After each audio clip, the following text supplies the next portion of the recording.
All right. Let me see if I can get the auto.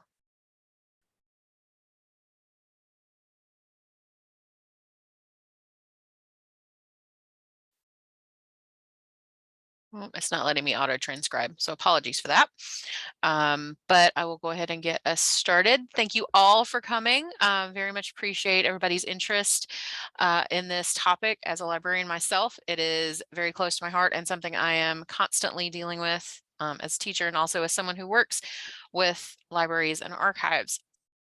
Um, I will let our librarians introduce themselves in just 1 minute. I am Dawn Betts-Green. I'm the Assistant Director of the Invisible Histories Project. We are, just in case you didn't know, we are a 501c3 nonprofit that works as an intermediary between queer communities in the South, primarily in Alabama, Mississippi, and Georgia, and soon to be the Florida Panhandle, and institutions like libraries and museums and universities to make sure we can collect and preserve and research with and make available all of the very deep history that the Queer South has. If you want to know more about us, there's plenty of links, and definitely follow us on all of our many social medias and check us out there. And I'm always happy to answer questions later. But I'm going to stop sharing this placeholder here so we can talk to our librarians. All right. So EW and Dawn, if you want to introduce yourselves to the group. Hey, I'm Dawn Zimmerer. I am the Adult and Youth Services Director for the Madison County Library System in Mississippi. I've been in Mississippi for 4 years now, a little over 4 years now. I moved here from New York City, so a little bit of a difference. I am EW Suarez. I am with Local History and Genealogy with Harrison County Library System. And I've been a lifelong Mississippian, and I enjoy what I do thoroughly. And the recent situation that we've all been dealing with has hit a little too close to home. Yes, absolutely agree with you. So the whole purpose of this, I mean, book challenges are not new. We know this. They've been around for many, many, many years, but they have ramped up in a massive way, especially over the last couple of years. The American Library Association's Office of Intellectual Freedom has had more reports of challenges, almost as many reports of challenges at this point this year as they had the entire year last year. And that's just the ones that get reported to them, right? That's definitely not all of them. There are more challenges happening out there. And I know that all public libraries are suffering with this. I'm constantly hearing it from my students and everything. But I know that y'all's two systems have had recent experiences particularly with queer literature. And I kind of wanted to start out with that. So what are your experiences with challenges in library where you are now? You want to go first, EW? No, Dawn, y'all got hit first, so. Oh, we did. So we've made national news, yay us. We had a mayor of a funding authority decide to withhold funding as long as we had those homosexual materials. They have since worked very hard to change the narrative. And we've dealt with individual challenges to specific materials. But what's super disconcerting right now is what's happening in the school district and the challenges that they're receiving and how it's all being handled. So it's not a great time to be a public librarian. I've been called a lot of names, so.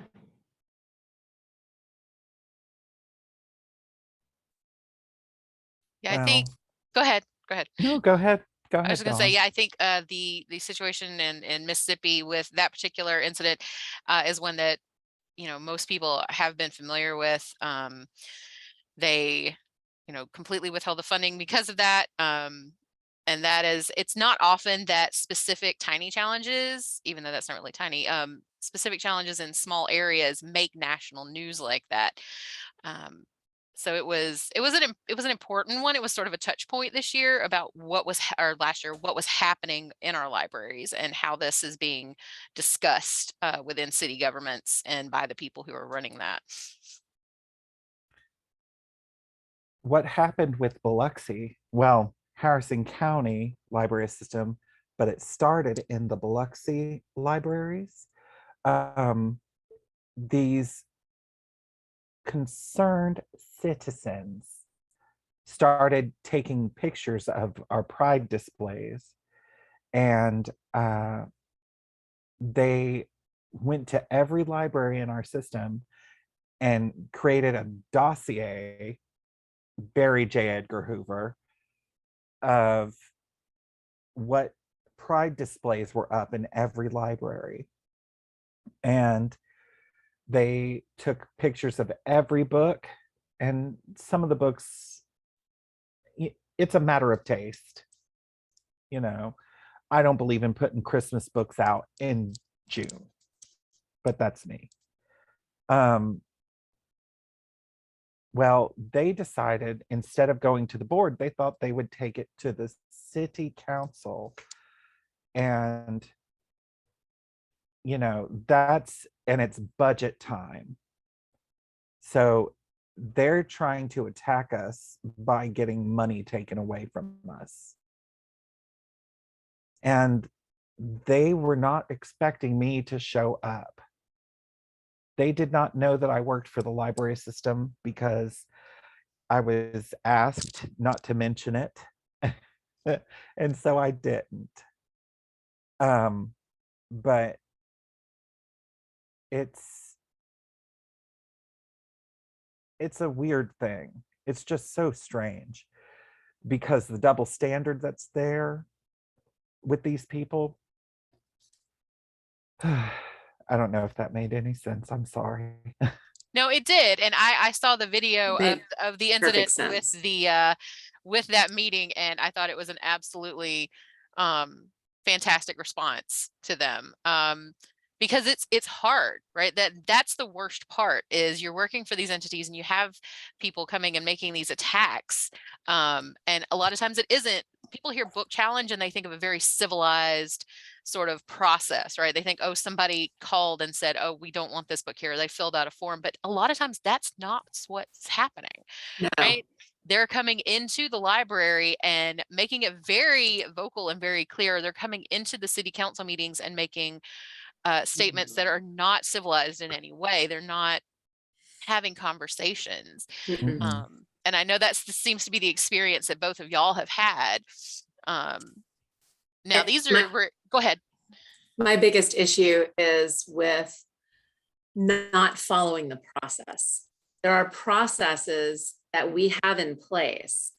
And as long as your library lives up to that process and forces people to follow it, then we won't have giant blanket challenges like they're having in Florida, Yes. in Texas, in Louisiana, in Mississippi. They're trying it in school districts. And I think that's their test balloon because they're coming after us. There's zero question about that. I don't feel safe at all in a public library just because right now they're going after the schools. Doesn't mean they're not coming after us. So, but you have to have a well-written, solid policy that every single person follows. Without that policy, you don't have a place to hang your hat, period.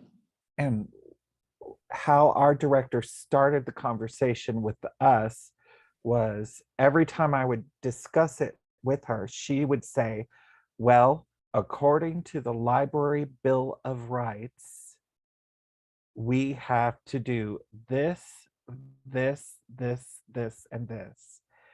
And as long as we follow these rules, we're fine. And what they had a problem with was the display of these questionable materials, though they were age appropriate books, in the designated sections of the library. They wanted a blanket removal of all of it. And it was just ridiculous. And that is another thing that seems to be happening more and more often. It's not someone coming in and pointing out one book or finding a book on the shelf, which is also what a lot of library students think happens. Like they find a book, but they're coming in with lists. Most of the time they don't even know what these books are. They've been handed Nope. this list, or they've gotten this list from an organization Mhm. or someone else, but they're coming in with And- these blanket challenges that are so much harder to deal with. And the thing I really want people to understand is that this is not a bunch of local moms who came up with this idea. This is a well-organized, well-funded national effort to, well, there's a lot of things they're trying to do, and some of which is destroy public education. But it all comes down to what is referred to as Christian nationalism. It's a very specific thing, but it's not just a couple of moms who read a book and decided they didn't like it. They are getting talking points. There are sites. It is Moms for Liberty. It is No Left Turn in Education. It is Mass Resistance. It is any number of well-funded, well-politicized organizations who are training up. And this, I sound like I'm living in a dystopian novel. I really do. And I feel that way, honestly. But they're training up people in local communities, and it comes off as just a bunch of really concerned moms. Isn't that awful that these books are here? Well, you know, it's more than that. And when you start seeing the same phrases over and over again in challenges, and you start hearing the same buzzwords over and over again, and you start doing the crazy digging into conspiracy theory level research into who these people are and who's funding them and all of that, it's really scary, honestly, the stuff that we are all facing. I'll stop for a minute. I have a very big soapbox, okay? And it's okay, because it is a thing that's happening. It is an honest thing that's happening. And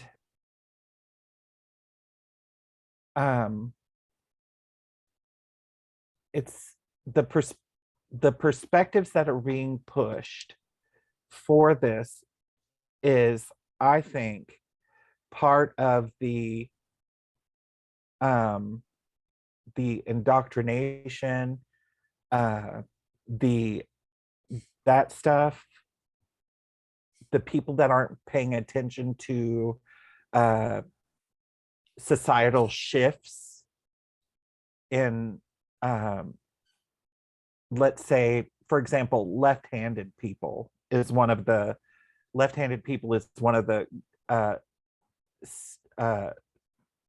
groupings that they use.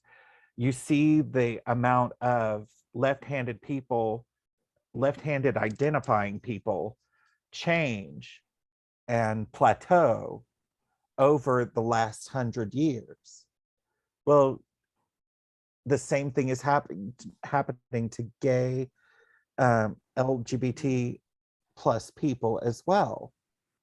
Now that we have more freedoms, we are being more represented, and these folks are assuming that with our magic fairy wands, we are making children become this way.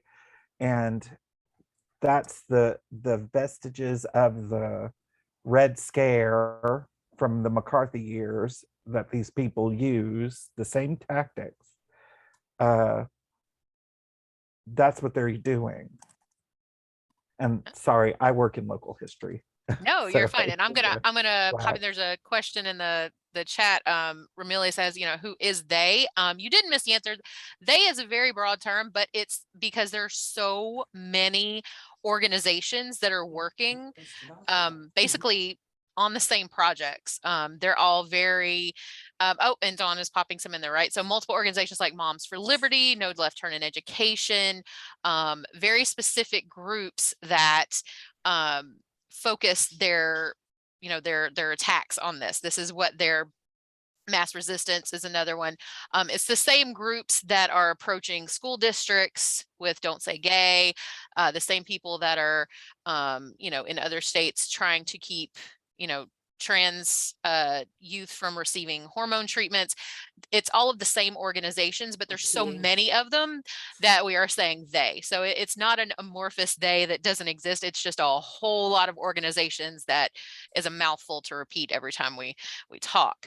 Now there are individuals, but in general, they are receiving the same sorts of talking points from those organizations. And as Dawn says, it sounds like a dystopian novel, right? It sounds like something someone made up. But there are concerted groups for this kind of thing that, travel all over the country. There's groups, there's one that's like Americans Need Fatima, something like that. It's a very extremely conservative Catholic related group that travels and protests like drag queen story hours. So there's multiple ones. Well, oh, sorry. No, I was also going to say it's also people like the Proud Boys. Yes. Mhm. Right. They've shown up at prides, things like that. So it is groups. They've shown like up at drag that. queen story hours at libraries. Yes. And multiple, just there's so many, it's hard to keep track, honestly, because they pop up and go away so quickly. And they sort of combine. Sometimes they just merge and it becomes very strange and hard to keep track of. But they all follow the same basic mindset when they're approaching this. And Alice Walker, I don't know if she wrote this in the book because I didn't read the book. I just watched the movie. In The Color Purple, Celie has a line that says, folks don't like people who are too fast or too free. Mm-hmm. And because LGBT people don't have the strictures, societal strictures that the heteronormative lifestyle that these people are living, please don't be offended if anybody. I don't mean that offensively. Please. Because there's a different trajectory for LGBT plus people than there are for heteronormative lifestyle people. They want everybody to be in the same box, and that's just not going to happen. And it's happening also with communities of color and people of color. Mm-hmm. And it's all, let me tell you something. People who don't get educated, which is what they're trying to control, are easier to control. So if we don't let them get educated, meaning people of color, queer people, if they lose out on seeing themselves in books, in everywhere, they're much easier to control. And they ain't met me. I am not easy to control. And I am every Southerner's worst nightmare. I'm a queer liberal New Yorker who moved here and married one of your own. Oh yeah, and I'm also a librarian. So hey, there's that.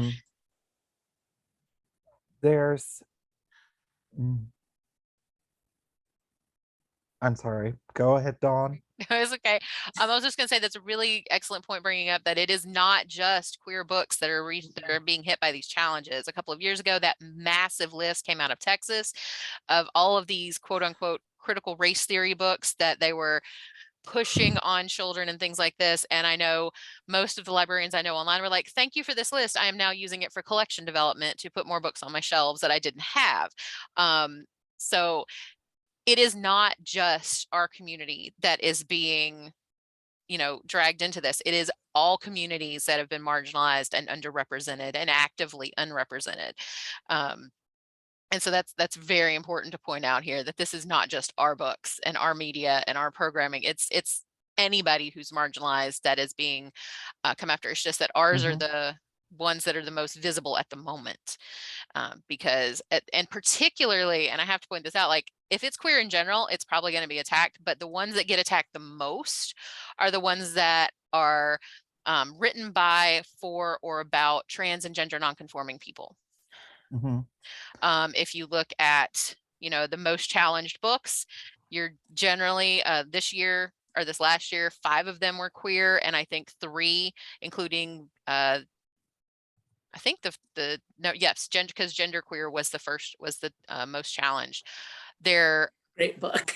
Yes, amazing book, but it specifically is supporting trans and gender nonconforming identities, and that is being heavily attacked right now, as it's been attacked for years. But that's what's showing up a lot in those book challenges at the moment. And our state auditor sat in front of a camera on Facebook Live and pointed out a book, a single page of a book, a picture book, and basically proclaimed it to be CRT and how horrible it was. And if he had turned the page of the book, he would have read the true meaning of what he was pointing at. But that's the problem, is they pick and choose what to pull out of a book instead of taking it in its entirety, which is what the Library Bill of Rights asks us to do. It's what a sound and solid reconsideration policy requires, is that you take the item as a whole and form your opinions and your objections on that. And they're incapable of that because they've only been handed a list of pull quotes. Here, say this. Here, talk about masturbation. Oh my God, he put his dick in a tree. Yeah, I said it. And that's what they're using instead of the material as a whole. That was a really bad analogy or one to use because I don't particularly like the author of that book either. But as a whole, the book is not, the book is sound. It's not, we're not providing pornography. I'm not handing Hustler out to 4-year-olds. It's not what we do. And as somebody who survived 11 years of being groomed by a pedophile and abuse, I resent being called a groomer. I know what a groomer is and what a groomer does. I know how they act and what it feels like. And I tell you what, I'm not it. Just saying. The policy is what developed out of our situation as well. Because we didn't have a display policy because it had never come up. Right. They're books. So it's a book, and it's even more difficult for my department because I'm in the history department and I deal with adult things. So luckily my department is shut off from everybody else. Otherwise they would swallow their tongues. But my director went to the Mississippi Library Commission. She said, hey, we have this. I need some consultation time. They got her in contact with the person. They developed a display policy that was as good to cover our tails as could be. And that's all that came of it. Now, do I think these people have stopped?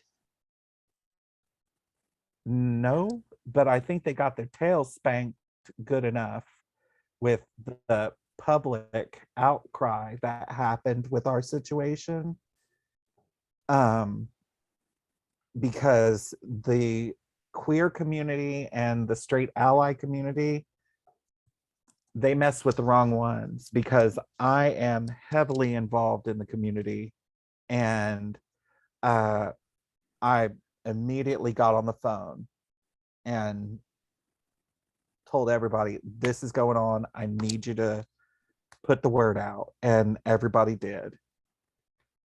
So they got thoroughly That spanked. happened with us too. We were very lucky to have the community come together so quickly. And so, I mean, like, I can now send a text and be like, hey, I need help. And I get back what you need, how many people, what do you want? What do you want us to do? Mhm. You know, we're like, we don't really need you to do much, but just be ready. And that is one thing that makes me very happy to hear, is that these communities that are surrounding y'all have stepped up. Because it's not always the case, depending on where you're located. And sometimes the other side has just as much support. So I remember several years More. back, I think it was in Illinois, they called themselves a family group that was trying to get This Day in June. If you don't know what that is, it's a very adorable picture book about a pride parade, very inclusive art, wonderful like resources in the back. It was great. But they wanted it moved to the adult section or removed. And so there was a national outcry because it hit the news. So librarians from all over were writing into the librarian, supporting them, to the point that several of us got called by name in these people's blog posts, and they pulled I have radical militant librarian on my Facebook bio, and they listed it as my job title. It was like Dawn Betts Green, radical militant librarian, one of the best moments of my life. But it was a national, became a national issue, with tons of librarians and people supporting writing in. But that doesn't always happen, right? Because most of these never reach oh, I have it screenshotted. I see it in the comments over there. Yes, I don't have it framed, but I do have it screenshotted somewhere on my computer. But the point here is, like, most of these challenges never reach the national consciousness, which is why people are always very shocked by challenge, like, oh, these are still happening, because they don't always reach. But these are happening every single day. Like, obviously, for the Office of Intellectual Freedom to be receiving this many reports, they're not just happening once every 6 months or 8 months. These are happening every single day in public libraries. So a lot of libraries don't get that kind of support because no one knows they're happening. They just get, somebody drags themselves in front of the city council, or they drag themselves in front of the board, and make a big stink about it, or they go through the process to challenge the book. But either way, nobody knows it's happening. So there's not even a chance for community support if no one knows it's happening. But I'm really happy to see that it seems like both the admin and the community themselves were behind y'all and making sure these things were not actually Oh, being gotten rid of. I could not Well- ask for a better administrator, period. And she's on here and she's somewhere going, stop saying that. Hi, Um, Tanya. but she is freaking amazing, and she has walked through this entire process for the last close to a year with the most grace I think any human being could ever walk through this. And I have never felt, as a queer person, and she knew when she hired me, but as a queer person, I've never really felt more supported than I do at that library system. And as an administrator, it's important for me also to pass that along to the rest of the staff. So, we hope that our staff feels as supported as I feel. So There was a question that just popped up and asking if Biloxi moved any of their books. Well, here's the thing. Biloxi did not.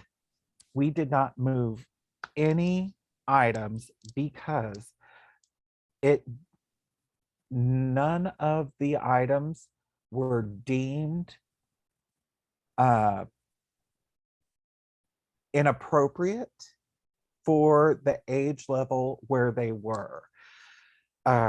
Because if it is nationally marketed as a children's book, it is a children's book. If it is a young adult's book, it is a young adult's book. It belongs in the young adult section. This is not a junk store. This is a library. There are rules and organizational things that we have to do. It's also it's also unconstitutional. There was actually a Supreme Court ruling that you cannot move a book to another section of the library just because someone finds it objectionable, because it limits access and it actually violates their First and 14th Amendments. So in case anybody needed that information, there have been multiple rulings about this by the Supreme Court. Now, does that mean forever and ever it will be that way? No, we learned that lesson not long ago. Because apparently everybody wants to be, in control of my body and what I do. But there are precedents, there are but there are Supreme Court rulings based on the Constitution and its amendments that support what we're doing. And more importantly, what we're not doing. We're not restricting access. We're not moving these books. We're not putting them, for those of y'all who are old enough to remember Blockbuster, which probably isn't very many people on here, so I just need to go cry. We don't have a dirty movie section. We don't have a dirty book section. It's not what we do. We don't limit access. Again, I'm not handing Hustler out to 4-year-olds. But if Granddad's Camper, a picture book with a gay character in it, is age appropriate for that child, then yes, there's nothing pornographic, which is a word they love. I've never seen a group of people sexualize children and then accuse me of doing that. There's nothing pornographic about that book, period. But we're not the ones sexualizing children. There's a whole lot of gaslighting going on. And unfortunately, we are not the sheep that people have accused me of being. And we are not the ones doing this. We're not the ones indoctrinating. We're not the ones sexualizing children. I don't want to know what is inside someone else's pants, but a whole lot of other people do. A whole lot of other people care deeply about that. And they're the ones who scare the absolute crap out of me. I see. Indeed. I see a comment over here from Kayla, and I'm assuming you mean the neutrality argument about libraries. And my own, I will state my own opinion on this. I give an entire lecture in which the last third is there is no possible way for a library to be neutral. But yes. So, but I will let Dawn and EW answer that in their own way as well. But that is my personal statement on that. So the signature line on my personal email says, it's a quote from David Lankeys. And if you don't know who he is, he's an amazing library person. To be a librarian is not to be neutral or passive or waiting for a question. It is to be a radical, positive change agent within your community. And that right there is how I feel about neutrality. I have a couple of middle fingers for it too, but I'm going to be nice. So Tanya won't fire me. I have, we all have our own biases. We all have them. It's always, everybody's going to have them. I don't like Ann Coulter books. I don't like Rush Limbaugh books. I don't want to see that stuff. I don't think children should be around that stuff. But part of our job is to let people have access to the information they want to access, regardless of how I personally feel about it.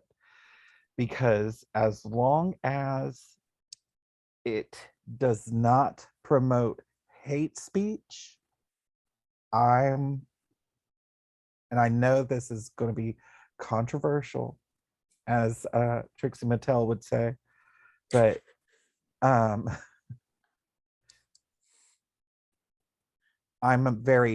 going to leave you alone. You do your thing. Just stay out of my yard.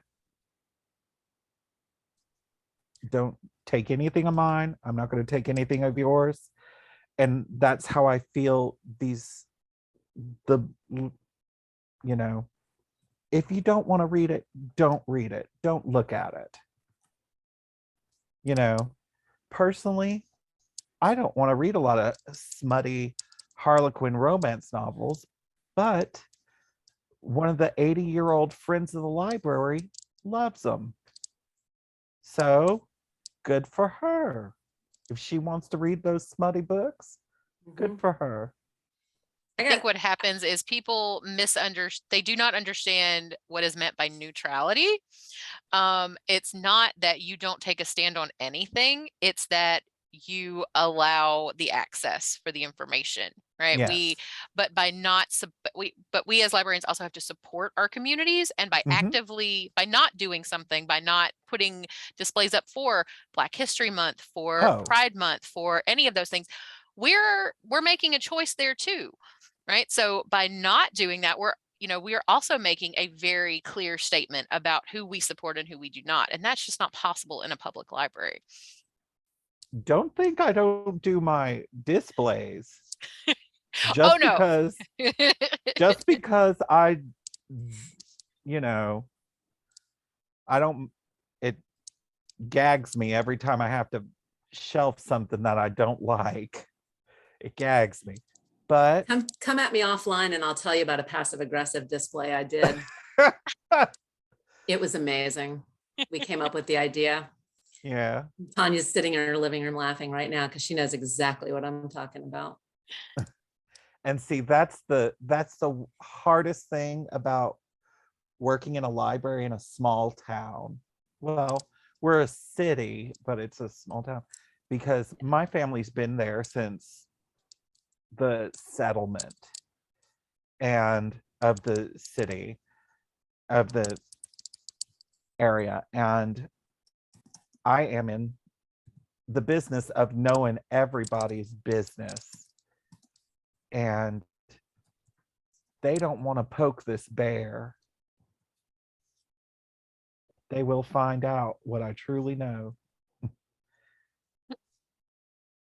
Yep. All right, now I'm gonna go off rail here for a minute. So, did both of you have MLISs? Did you get formal education or no? I do not. Okay. I do. And that is absolutely fine, right? There was no shade meant in that, but oh no, it's all. okay. Yeah. I don't identify as a librarian. I identify as a research assistant because research is what I do, and being fantastic is just natural. Yeah, I asked that question specifically because I just wanted to know, do you think that your education as a librarian prepared you to deal with these kinds of challenges? I love to ask that question because my students ask me that, and I love to get answers from other librarians on that topic. Oh, there's so much my degree did not prepare me for. Oh yeah, there's a constantly growing list of things that I did not learn in library school, but the challenges specifically. I think what it did prepare me for was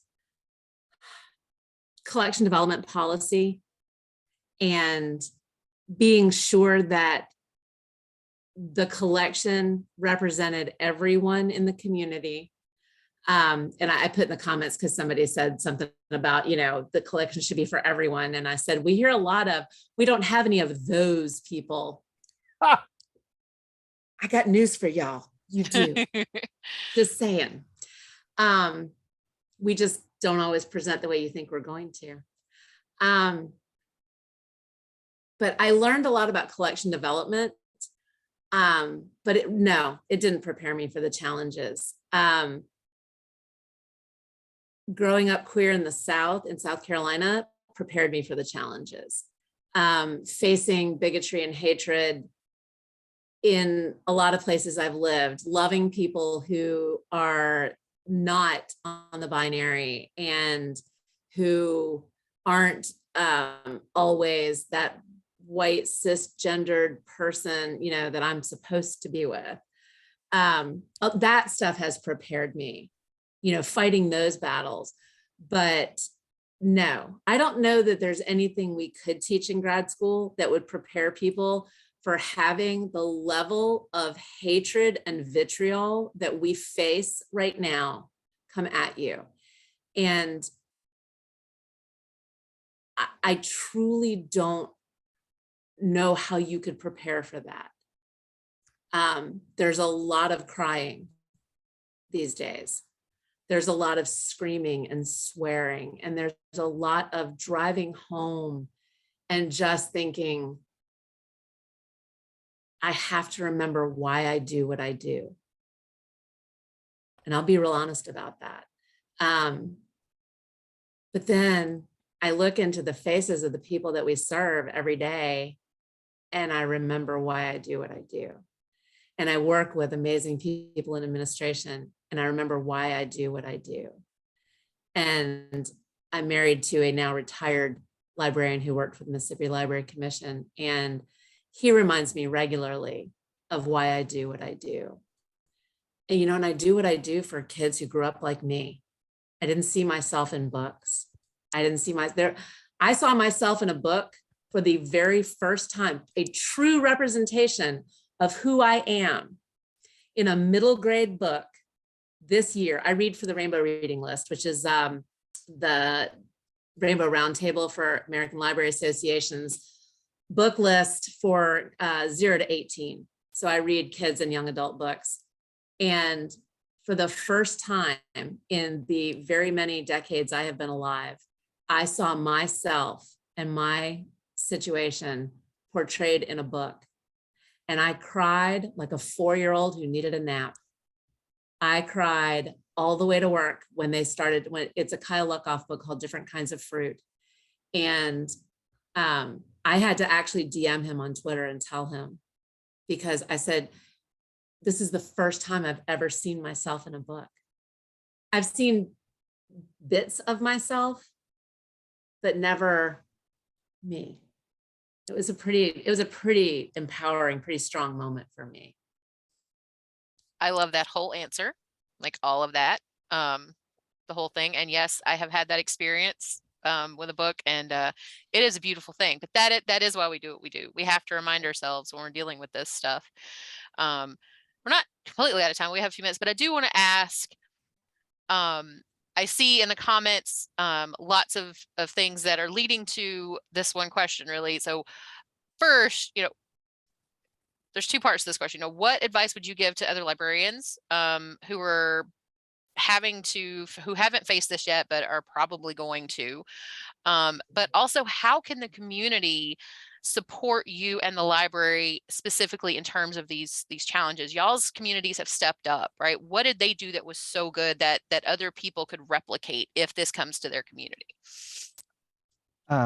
In our case, we had a little group called the Mississippi Rising Coalition. I don't know if y'all have heard of it. Well, I messaged a couple of people that are mixed in with that, and they did a fundraiser and raised almost $2,000 to buy specifically LGBTQ plus young adult materials for the Harrison County Library System. And they have been so fantastic in helping us, and I can't thank them enough for what they've done for us. And when they asked me, I said, just like what Dawn just said, I said, get the books that you think you needed when you figured things out. So I said, get young adult, because that's when most people need that kind of representation the most. You know, yeah, children's books are great, and getting children open to different kinds of people in the world is good. But if us as LGBTQ people, we need more strong stuff as we hit puberty and into adulthood. So focusing on young adult and starting in community partnerships and having a strong friends of the library too. Get some of these LGBT people on your friends of the library. So when these people come and start acting a fool because they have nothing better to do, you have people already in the system. Yep. That is what I think is most important. And afterward, some gay Biloxians that moved away applied to be friends of the library. So that's what I think. And just remember, this is something that I have to tell myself, and it's going to be very morbid, but I'm going to say it. Remember, folks, these people are going to die. So I'm sorry, it's ugly, but we have to focus on the ones who are coming up. Most of these people, COVID didn't get them. Don't die. What you gonna do? They're gonna die. We just have to keep going forward. Yeah, Sorry, that's not appropriate. It's not wrong though, but I just can't wait that long. I'm not that patient. I am not a patient person. For me, I think, well, we were very lucky. Capital City Pride is a wonderful organization. They were able to help sort of rally people when we needed it. And they also just provided a lot of personal support, which was great. But the average person, what can the average person do? Stand up, speak out, go to your, if you hear this going on, go to your school board meetings, go to your library board of trustee meetings. Be that voice that says, hey, we support the library and their collection development policy. Be there when we're fighting in the trenches, you know, but standing up and speaking out are the two big things you can do. Go to your board of aldermen meeting, go to your board of supervisors, whatever the hell you call them, in whatever town, parish, county, district, wherever you are. Make sure you know what they're doing and who those people are. For the love of all things holy, go out and vote. We are facing some people that are coming on that are running for school board that terrify me, legitimately terrify me. And, you know, they might be running unopposed. And that's a scary statement. Run for it. Do what you can do. And secondary to that, show up at your library, check out books, go to programs, show the library some love that way. Because guess what? We get funded based on numbers. Everybody does. It's all a numbers game. Okay. So we have to show why we're important. We do it every month in our statistics. We do it every year when we report our statistics to the federal government, to the IMLS. And every year we've got to basically prove why we deserve what we do and what we're giving to our community. So it's hard to do that if people don't show up for programs, if people aren't there checking out books.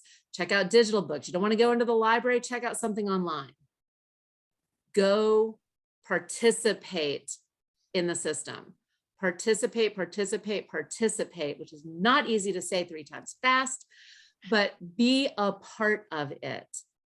Because the last thing you want is to be sitting back 10 years from now saying, how the hell did we get here?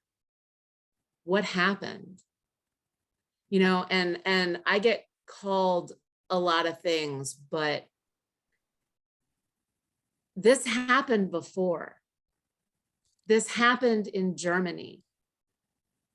And a lot of people don't like it when I make that analogy.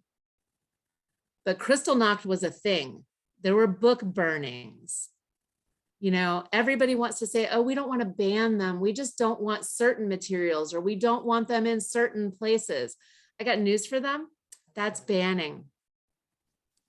Banning doesn't mean completely unavailable. Banning means you made it inaccessible. And saying that, oh, well, they can still get it at Barnes and Noble is a level of classism that makes me want to vomit, because that's assuming that people can afford books. That's assuming that a child, a teenager, feels safe enough to have a book delivered to their house about being queer. Oh, and by the way, don't put labels on your books. Sorry, I needed to make that public service announcement. Please don't put big ass rainbows on your books. You're putting a target on kids' backs. Okay, I just needed to say that. No, and it's a good point, because labeling people, there's tons of labels that come from all these. If you're not an active librarian, lots of the book companies will have these lovely stickers that have very good intentions to make them easier to find, but it is a very difficult situation to put someone in if they cannot be out, if it's got that rainbow on it. So that is definitely one point I also have heard from other librarians is the same way that people can make complaints about pride displays, you can make compliments. Here, the library hearing, thank you for doing this program, thank you for having this display, thank you for having these books, has as much weight as somebody complaining, and it balances a lot of that out. I will point out there's a question over here that crying. Yes, and I definitely we have a few minutes. What can people in other library systems do to support one another? I love that question. Thanks, Mo. And coming from New York City, it was hard. I'll admit, like, I wasn't as plugged in to what was going on, you know, and there wasn't as much of it going on 4 years ago, but it was still going on. Let's be realistic. This has been going on for a very long time. Be aware of what's going on around the country. Be aware that they're silencing librarians in Louisiana, and be aware that there's a library in Idaho that got asked they wanted a policy that they wouldn't even buy these books. Be aware of what's going on around the country, because eventually it's going to come to your doorstep. And I know that's hard to hear if you're in New York City, because I would have had a hard time hearing it, because I would have been like, I live in this bastion of amazing melting pot of people. They're everywhere. They're everywhere. This is not a Southern issue. This is not, it's an issue, period. Mm-hmm. They're just a little bit louder down here. On the Google News today, when I was doing my quick run through, a library in Michigan got popped. But what interlibrary relationships from, I'm not sure if the coworker, the question meant co-worker to co-worker or that kind of interlibrary support, but the girl that got accosted by these two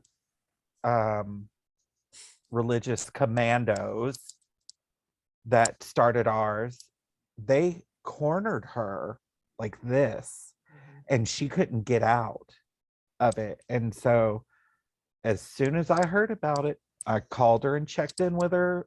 And so even if you're not close to your coworkers, if something happens to them, check in with them. Say, hey, I heard this happened. Is there anything you need? Is there anything that you need my support in? And it made her and my relationship even better. Like, we had no relationship beginning. And the next time it happened with a Latin Heritage Month display, and I said, she called me before she called anybody else because she felt comfortable talking to me. Yep. And make those safe places. Yes. And make sure when you do that, you say, okay, did you write an incident report? Follow the chain of command. Do your due diligence. Always document these situations. Even if you got to sneak your phone out and snap pictures In the state of Mississippi, you can videotape somebody without them knowing. You can also record phone calls, by the way, Yes. in Mississippi. I Yes. don't know about everywhere else, but in Mississippi you can.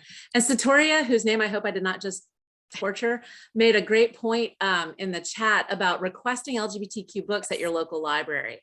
That makes a big difference because first of all, they're right. We do order books that are patron requests generally more frequently.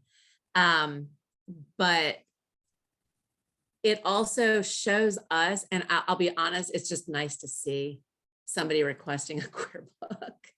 We had it happen the other day, and it was just some patron. I had no idea who they were, but they requested a book that had queer content. And I was like, there are more people out there. It's as dumb as that sounds. It helps. And it helps, like, not just build the collection, because that's a wonderful thing. Now it's more material that's out there, but it helps my heart, quite frankly. And even if you know your library doesn't have the budget to order everything you request, it does show what the community is asking for. So it's showing the community is looking for these books. Even if you can't buy them that second, they have proof that yes, we do have a request for this. We do have a need for this in our community, which should be a no duh, but is not. And libraries have to validate their choices all the time. So having that in a request, in an email, in a comment, that is so helpful because numbers are everything with libraries. And if you do have the money to buy books, if let's say I read a lot of young adult books because I want to embrace the child within, and Percy Jackson, anything by Rick Riordan, if you got a young kid, Rick Riordan is the way to go. He's got the best LGBT positive books ever. Anyway, buy the book, read it, and then bring it to the library and ask the librarian themselves to put it in. That's what I do. Yeah, a lot of libraries can do that. Some libraries you can't. For some reason, I've heard from some librarians, you can't take donations and directly input them. It's a very strange system, and it's usually in these tiny libraries that are not attached to any system at all, because they have a very strange time. It's a lot of Yeah. times it's time, staff time to Yeah, process a book. it It is. actually costs us less a lot of times to buy a book brand new, but Yeah. Yeah. don't bring us your National Geographics from 1972. We don't No. No, or your not Reader's that, not Digest that. condensed books, if but you bring want, us the if good you stuff. want to do it, contact the library, see if they're open to it. Yes, absolutely. We are basically out of time. I love y'all so much. This was amazing. Everybody that was here, this comment section, this chat over here has been giving me life the entire time. I love every single one of y'all. I know there's some librarians in here because I know your names, but I know there's a lot of you who aren't. So thank y'all for showing up and supporting. Right? And being very, Awesome. very interested in all of this. And again, this is recorded. So I will, the same email list that sent you the link, I will send you information about how to access the recording in case you know people who want to see this. I know my students are very interested and they all couldn't come. So thank you so much, Dawn. Thank you so much, EW, for being a part of this and agreeing to sit here and ramble with me and talk about things. Amazing. I love it. I love it so much. I'm going to pop up our slide here in case you do want to follow IHP. We usually have events like this. We have multiple virtual events here and there. So definitely check us out and support your local library. Have a good night, everyone. Thanks. Bye, y'all. Thank you so much for listening to us ramble.